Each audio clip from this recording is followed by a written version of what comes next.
ఇవాళ ఎవరైతే బాగా తిడతారో, ఎవరైతే బాగా అరుస్తారో, ఎవరైతే బాగా కరుస్తారో వాళ్ళకి బాగా ఫోకస్ అవ్వటం, లేదా చర్చ జరగడం, డిబేట్ ఉంటుంది. మీరేమన్నా అసలు ఎవరైతే మా ప్రత్యర్థి పార్టీ అంటే రాజకీయంగా ప్రత్యర్థి వ్యక్తులు వాళ్ళని విమర్శించకుండా మీకు కావాల్సిన అభివృద్ధి మీరేం చేస్తారో చెప్పుకుంటా వెళ్తే ప్రజలు మిమ్మల్ని ఆ స్థాయిలో ఆదరిస్తారంటారా?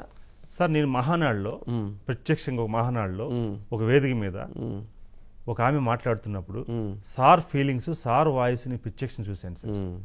అమ్మా, మనకు డిగ్నిఫైడ్ ఉండాలమ్మా, వారు మాట తూలినా సరే మనం తోలకూడదని చెప్పి ఒంగోలు మహానాడులో సార్ నాకు చెప్తున్నా, అదే చెప్తున్నా, నేను గమనించాను సార్. అలాగే మాకు కాన్ఫిడెన్స్ లో చెప్పినప్పుడు కానీ ఆయన క్లోజ్ గా ఎప్పుడైనా మాట్లాడినప్పుడు చేతులు కట్టుకుని ఉండేవాడిని నేను. ఒక ఏదో మూలన నాకు ఇష్టం ఆయన సార్ మాట ఫీల్ ఇష్టం.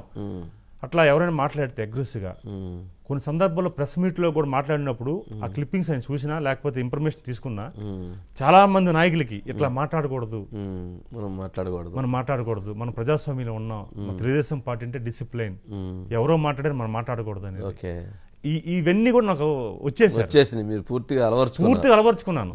అందుకే నేను ఏంటంటే ఎవరిని కూడా తూలనాడను.